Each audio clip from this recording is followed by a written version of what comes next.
Hi friends, இந்த வீடியோவை கண்டிப்பாக நிறைய ஷேர் பண்ணுங்கள். யூஸ்ஃபுல்லான ஒரு வீடியோவாக இருக்கும். வீடியோவை ஸ்கிப் பண்ணாமல் கடைசி வரைக்கும் பாருங்கள். ஹாய் ஃப்ரெண்ட்ஸ், இது ஜெப்டோவில் ஆர்டர் போட்டிருந்தது. இது லெமன் பெப்பர் சிக்கன் மேரினேட் பண்ணது. இது அப்படியே தவால போட்டு ஃப்ரை பண்ணுறது தான். இதோட ரேட் 169 ரூபா. அடுத்து லிவர், மட்டன் லிவரு. இது 250 கிராம் வரைக்கும் இருக்குது. இதோட ரேட் 264 ரூபா கொடுத்துருக்காங்க. அடுத்து இது சீஸ் ஸ்லைஸ் டெலக்டா டீலக்டா 20 ஸ்லைஸு. இது 126க்கோ என்னமோ கொடுத்துருக்காங்க நினைக்கிறேன், எனக்கு சரியாக தெரியலை. மொத்தம் சேர்த்து 650 ஆச்சு. Mutton liver, lemon pepper chicken எதுவுமே சேர்த்து. இப்போ மட்டன் லிவரு 250 கிராம்னு கொடுத்துருக்காங்க. ரேட்டு அது அதிகமாக தான் எனக்குமே தெரியுது. இருந்தாலும் எனக்கு உடம்பு சரியில்லை, என்னால் போக முடியல. அப்படி எடுத்து வாங்கிட்டு வந்து சாப்பிடணுமான்னு நீங்கள் நினைப்பீங்க. அதுக்கு இல்லை, எனக்கு பிளட்டு ரொம்ப கம்மியாக இருக்குது. டாக்டர் சாப்பிட சொல்லியிருக்காங்க. இப்போ இந்த லிவர் வாங்கியாச்சு, வாஷ் பண்ணிக்கலாம். மட்டன் லிவர் நல்லா 2-3 முறை வாஷ் பண்ணி மஞ்சத்தூள் உப்பையும் சேர்த்து அலசி எடுத்துட்டேன். இப்போ இவ்வளோ நான் சாப்பிட முடியாது. நான் ஒரு ஆள் தான் சாப்பிட்றதுக்கு. நம்ம சாப்பிட்டாலும் அதுக்கு மேலே உடம்புக்கு ஒத்துக்கு வராது. அதனால நான் இதில் ஒரு பாதி மட்டும் எடுத்துக்கிறேன். எடுத்துக்கிட்டு இது வரைக்கும் போகிறோம். இதை செய்துக்கலாம். இதை எடுத்து வச்சுட்டு போகிறேன். என்னமோ முடியலாம் வருது. எனக்கு பார்த்தீங்கன்னா அந்த கதையெல்லாம் நான் அப்புறம் சொல்கிறேன். கை விட விடங்குது. இதை எடுத்து வச்சுட்டு இது வரைக்கும் நான் லைட்டாக ஃப்ரை பண்ணிவிட்டு நான் சாப்பிட்டுக்க போகிறேன். என்ன ஆச்சு அப்படிங்கிறத நான் சொல்கிறேன். இப்போ இங்கே லிவர் ஒரு 100 கிராம் இருக்கும். கட் பண்ணி கழுவி எடுத்து வச்சுட்டேன். தக்காளி, சின்ன வெங்காயம் நச்சிருக்கேன், கருவேப்பிலை, இஞ்சி பூண்டு பேஸ்ட்டு. பார்த்தீங்களா, மூச்சு வாங்கல திரும்பவும் இருக்குது. இப்போ இவ்வளோ நேரமாக ரொம்ப கையெல்லாம் உதிரல். எப்போ ஆரம்பிச்சது? காலையில் 8 மணிக்கு வடவடப்பு, கை உதிரல், உடம்பே உதிரல், அந்த மாதிரி இருந்துச்சு. இப்போ நேற்று தான் பல்மனாலஜி கிட்ட போயிருந்தேன். கொஞ்சமாக எண்ணெய் போட்டுக்கணும்.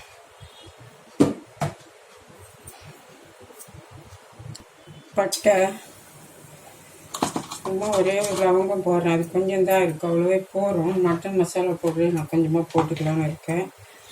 இன்னும் என்ன ஆச்சுன்னு பார்த்தீங்கன்னா, எல்லோரும் பார்த்தாச்சு மூச்சு வாங்குறதுக்கு ஒன்றுமே பண்ண முடியாது, எதுவுமே இருக்காது முடிவு பண்ணியிருந்தேன். அந்த டெஸ்ட்டு பண்ண வேண்டாம், லங் ஃபங்க்ஷன் டெஸ்ட்டுன்னு. கடைசியில் ஓகே பண்ணிடலான்னு முடிவு எடுத்து நேற்று பண்ணோம். போயிட்டு பார்த்தீங்களா, எனக்கு ரொம்ப ஷாக் ஆகிடுச்சு. ஏன்னா பெரிய சிம்டம்ஸ் எதுவுமே இல்லை. வெறுமனே மூச்சு வாங்கல் தான் ஒரு 2 மாதமாக இருக்குது. வேறு எங்கேனா தள்ளி தொந்தரவு, காசு இதெல்லாம் இதுக்கு முன்னாடி இல்லை. இந்த மூச்சு வாங்கலும் அதிகமானது இந்த 1.5 மந்த்தாகவும் கொஞ்சம் ட்ரை காஃப் இருந்தது, இவ்வளோதான். அதனால் நான் அதை பெருசாக எடுத்துக்கல. கடைசியில் எல்லாருமே சொல்லிட்டாங்க, எங்கள் சைட்லேருந்து ஒன்றே இல்லை 2-3 டாக்டர். அப்புறம் தான் இங்கே நேற்று போய் இங்கே டெஸ்ட்டு பண்ணோம். டெஸ்ட் பண்ணதில் பார்த்தீங்கன்னா செகண்ட் ஸ்டேஜ் ஆஸ்துமா அப்படின்னு ரிப்போர்ட் வந்துடுச்சு.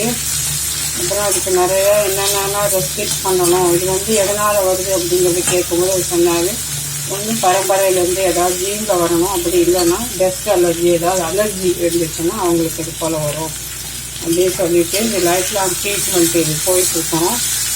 அதுக்கப்புறம் ஒரு இன்னேலர் கொடுத்துருக்காங்க. அந்த இன்னேலர் மார்னிங் நைட்டு பஃப்னு சொல்கிறாங்கல்ல, அது அடிக்கணும். டேப்லெட்டு கொடுத்துருக்காரு. அப்புறம் சொன்னார் பிளட்டும் கம்மியாக இருக்கிறதுனால அந்த நாளையுமே இந்த சிம்டம்ஸு இதெல்லாம் இருக்கும். அதுவும் இல்லாமல் ஹைப்பர் தைராய்டு இருக்குது, எனக்கு அதிகமான தைராய்டு.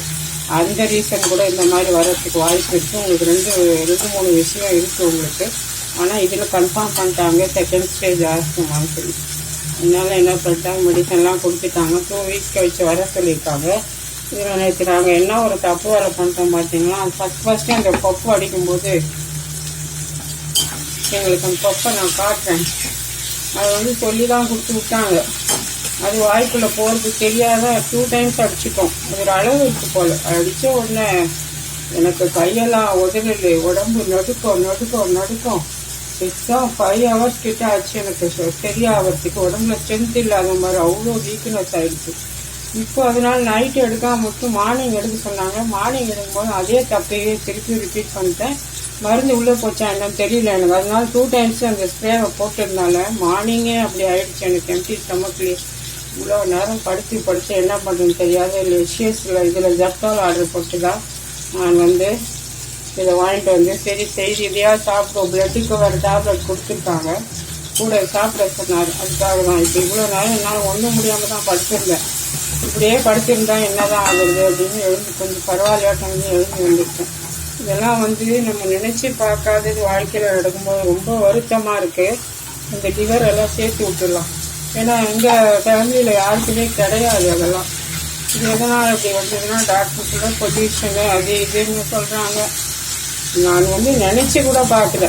வேறு ஏதோ இருக்கணும் கற்பனை பண்ணியிருக்கோம். இந்த கட்சியில் கடவுள் இப்படி பண்ணிட்டு வரணுமா நினச்சி கூட பார்க்கல.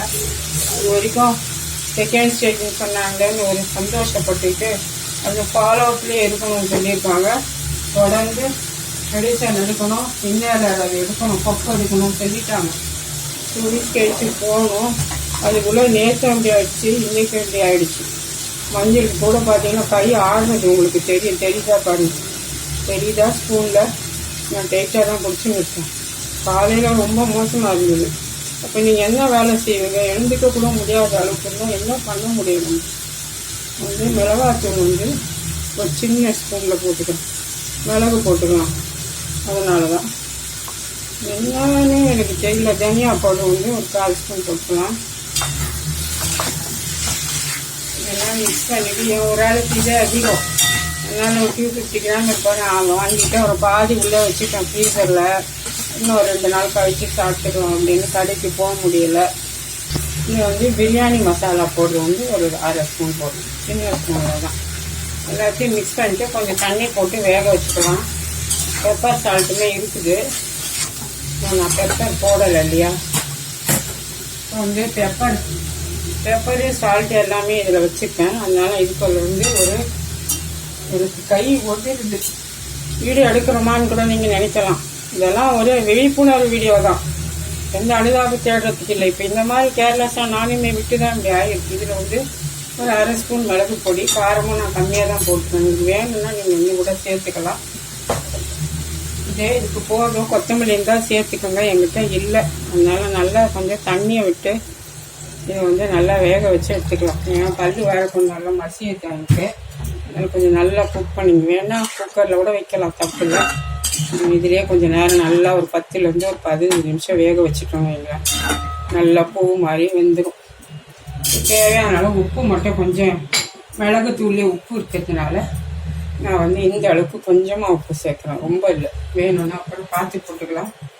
அப்படியே மூடி வைக்கலாம், நல்லா வேகட்டும். சிம்மரில் போட்டேன். இது வந்து அரிசி கழுவி இப்போ தான் ஒரு 1/2 அளவுக்கு போட்டிருக்கேன். இதுதான் அந்த இன்னேலர். உங்களுக்கு காட்டுறதுக்கு காரணம் என்னென்னா, இது கிட்டத்தட்ட எனக்கு ஒரு 6 மாதமாக இந்த பிரச்சனை மைல்டாக இருந்ததுன்னா அது ஒன்றுமே இல்லை, சடியெலாம் இல்லை. தொட்டு நான் பேசாமல் வந்துட்டேன். கடைசியில் பார்த்தீங்களா இந்த லெவலுக்கு கொண்டு வந்து விட நான் கற்பனை கூட பண்ணல. இதுதான் அந்த இதுக்குள்ளே வச்சு தான் இது வாயில் போடுறது பஃப்னு சொல்கிறது. அதுக்கு ஒரு மெடிசன், அதாவது ஸ்டெராய்டு தான் அது கொடுத்துருக்காங்க. இதுதான் அது. இதில் ப்ரெஸ் பண்ணும்போது ஒரு டோஸ் போடுறதுக்கு 2 டோஸ் போட்டதுனால இந்த மாதிரி பக்க விளைவுகள் ஏற்பட்டிருக்கு. அப்புறம் ஃபோன் பண்ணி கேட்டோம், சொன்னால் எதுக்கு 2 போட்டிங்க? ரொம்ப விடவிடாங்க நடுக்கும், ரொம்ப எழுந்திருக்க முடியல, வாழ்ந்து மூச்சு விடுங்க சரியாயிடும், அப்படியே இருந்தால் திருப்பி வாங்கினாங்க. நான் இவ்வளோ நேரம் ரெஸ்ட் எடுத்து பார்த்துட்டு இப்போ தான் வந்து இப்படியே சமைக்கணுமேனு வந்துட்டேன். இதுதான் ஃபாலோப்லேயே இருக்கணும். ஏர்லி ஒன்ஸோ 6 மாதத்துக்கு ஒரு வாட்டியும் அந்த டெஸ்ட்டை பண்ணிட்டு தான் நம்ம எவ்வளோ இருக்குன்னு பார்த்து செய்வாங்க. அது வரைக்கும் செகண்ட் ஸ்டேஜில் போனதே ஒரு பெரிய புண்ணியம்னு நினச்சிக்கலாம். ஏன்னு பார்த்தீங்களா, இன்னும் ஒரு 6 மாதம் கழித்து போயிருந்தேன்னா ஜோலி முடிஞ்சு போயிருக்கோம்னு நினைக்கிறேன். ஏதோ கடவுள் வந்து நம்மளை காட்டி கொடுத்துருக்காரு. என்ன செய்யுது, மூச்சு வாங்குது. டாக்டர் ஒரு டாக்டர் இன்னொரு டாக்டர் கூட கோத்து விட்டார் சொன்னேன். கடைசியில் கோத்து விட்டது இவர்கிட்ட தான். நான் வந்து பார்த்தீங்களா எனக்கு இது மேலே வந்து பெருசாக எனக்கு இது மாதிரி இருக்கும்னு நான் எக்ஸ்பெக்ட் பண்ணல, எதிர்பார்க்காதனால இது வேணான்னு முடிவு பண்ணியிருந்தேன். டெஸ்ட்டெல்லாம் வேணாம், டாக்டர் எக்ஸ்ரே எடுத்ததோடு போதும் நிறுத்திக்கலாம். எக்ஸ்ரேல தான் ஒன்றும் இல்லை சொல்லிட்டார்ல, நார்மலாக சாரி லங்ஸு நார்மல் அப்படிலாம் சொல்லிட்டாரு. நம்மளுக்கு என்ன இருக்க போகுது, நம்மளுக்கு சளி தொந்தரவு இல்லை, ஒன்றுமே இல்லையே அப்படின்னு சொல்லிட்டு நான் நினச்சேன். கடைசியில் பார்த்தா சரி எடுத்துடலான்னு முடிவு எடுத்து போய் எடுக்கும்போது இந்த மாதிரி ஒரு ரிசல்ட் வந்தோடனே ரொம்ப ரொம்ப மனசு வருத்தமாக இருக்குது எனக்கு. ஏன் இதை நான் அப்படி சொல்ல வரேன்னா நீங்கள் புரிஞ்சுக்கணும். அந்த மாதிரி 1 வீக்குக்கு மேலே ஒரு ட்ரை காஃப், கொஞ்சம் மூச்சு திணறல் மாதிரி இருந்ததுன்னா கண்டிப்பாக டாக்டர் போய் பாருங்கள். அப்போ தான் உங்களுக்கு என்னன்னு தெரியும். இப்படி விட்டுட்டா ஃபஸ்ட் ஸ்டேஜில் பார்த்துருந்தா இன்னும் எல்லாம் இருந்திருக்கும். போகாது தான் என்னோட தப்பு தான். நிறைய ப்ராப்ளம் எனக்கு இருக்கிறதுனால நான் எதை போய் காட்டுறதுன்னு தெரியாமையே பேசாமே இருந்தேன். ஆனால் சிவியராக வரும்போது தான் நான் ஹாஸ்பிட்டலுக்கு இந்த விஷயத்துக்காக போக ஆரம்பிச்சது. ஓகேங்களா, நல்லா வேகட்டும் ஒரு 10 நிமிஷம், அப்புறம் காட்டுறேன். இதான் வந்து இந்த லெமன் பெப்பர் சிக்கன் மேரினேட் பண்ணி வச்சுருக்காங்க. அப்படியே தவால போட்டுக்கலாம். இப்போ அந்த தவால வந்து கொஞ்சமாக எண்ணெய் போட்டுக்கலாம். இல்லை இந்த பெப்பர் சிக்கன்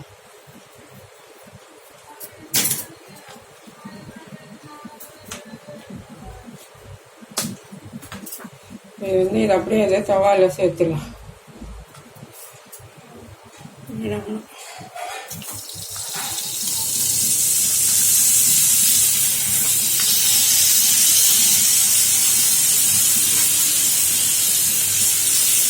இது அப்படியே இதில் பரட்டி வச்சுட்டு ஒரு 7 to 8 minutes போட்டுட்டாங்க. கொஞ்சம் எண்ணெய் அதிலே எல்லாம் போட்டுட்டாங்க. நம்ம சும்மாவது 2 டேபிள் ஸ்பூன் ஆயில் வச்சுருக்கோம்.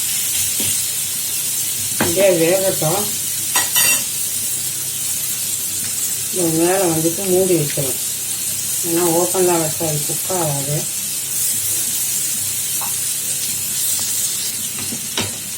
அப்படியே மூடி வச்சு திருப்பி விடலாம், வேகட்டும். இது ஓப்பன் பண்ணலாம். லிவர் வெந்துருச்சா பார்க்கலாம். இதில் ஒரு 10 நிமிஷமே ஆயிடுச்சு. நல்லாவே வெந்திருக்குது. எனக்கு இன்னும் கொஞ்சம் வேகணும், அதனால இன்னுமே இன்னும் கொஞ்சம் சுண்டை வச்சு நான் எடுத்துருப்பேன். மூடி இருக்கு. இது ஓப்பன் பண்ணலாம். ஒரு 3 நிமிஷத்துக்கு ஆச்சு. அப்படியே திருப்பி விட்டுக்கலாம். அந்த எண்ணெயே அதிகம் போல் இருக்குது, நிறைய எண்ணெய் இருக்குது. அதுலேயே எண்ணெய் இருக்குது, ஊற்றாமே இருந்துருக்கலாம் நினைக்கிறேன். எல்லாத்தையும் திருப்பிட்டு இது போன்லெஸ் தான் கொடுத்துருக்காங்க, பரவாயில்ல. நல்லா 200 234 போட்டுருந்தாங்க.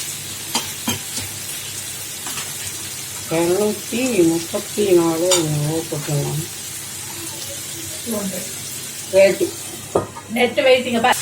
இப்போ வந்து லிவர் வந்து ஓப்பன் பண்ணிட்டேன். எல்லாம் நல்லா சுருளை வந்துடுச்சு. இந்த அளவு போதும்.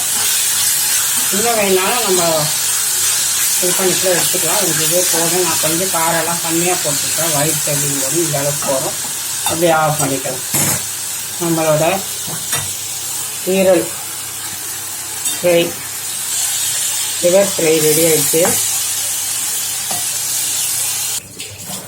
இப்போ வந்து நம்மளோட லிவர் ஃப்ரை வெள்ளை சாதம் வெந்து போக போகுது. இன்னும் 10 நிமிஷத்தில் ரெடி ஆகிடும். இங்கே ஒரு சப்பாத்தி சுட்டாச்சு. இங்கே வந்து வெள்ளரிக்காய் கொண்டு வச்சுருக்கேன். இங்கே வந்து லெமன் பெப்பர் சிக்கன் ரெடி ஆகிடுச்சு. நம்ம அதையும் எடுத்து தெரியுதா பாருங்க. இது வந்து அவங்களே மேரினேட் பண்ணி வச்சுருக்காங்க ரெடிமேடாக. நம்ம வெறுமனே ஒரு 10 மினிட்ஸ் அது பேனில் போட்டு குக் பண்ண போகிறோம். அதை எடுத்து இது பிளேட்டில் ஒன்று வச்சிடலாம்.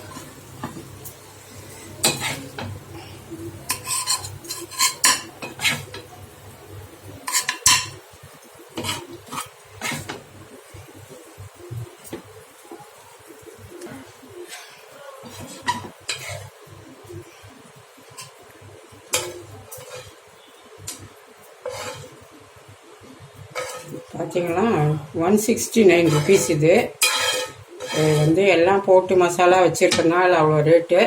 நீங்கள் கமெண்ட் பாக்ஸில் சொல்லுங்கள், இந்த 169க்கு இது ஒர்த்தா அப்படின்ட்டு.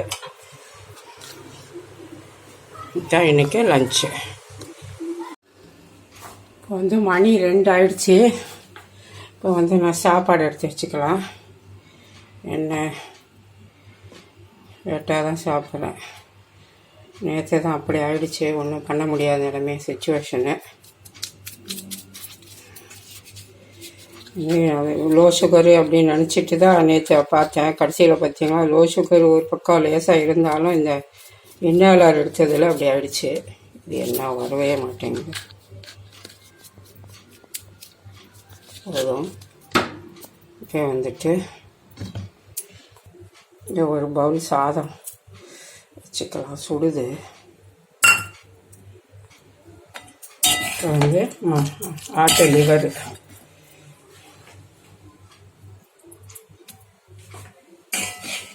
சாப்பிடவே எனக்கு பயமாகுது. ஏன்னு கேட்டிங்கன்னா என்னோடய கேஸ் ப்ராப்ளத்துக்கு இது ஒத்தே வராது. எல்லாம் ஒன்றே சேர்ந்து ரத்தம் இல்லைன்னா நம்ம என்ன தான் பண்ண முடியும். இது வந்து ஒரு சின்ன பீஸ் சிக்கனை ஒன்று வச்சுட்டு போயிருந்தா சாப்பிடலாம். கூட கொஞ்சம் ரசம், அவ்வளோதான். இதான் என்னோட சாப்பாடு. ரசம் எடுத்து அப்படி ஓரமாக வச்சுட்டு வெள்ளரிக்காய் எடுத்து வச்சுட்டு இந்த லிவர் சாப்பிட்டு பார்க்கலாம். ஃபஸ்ட்டு நல்லா வெந்து வேக வச்சுட்டேன்.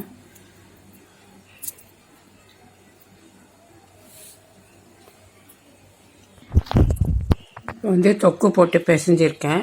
கூட லிவர் வச்சு சாப்பிட்டு பார்க்கலாம் எப்படி இருக்குன்னு.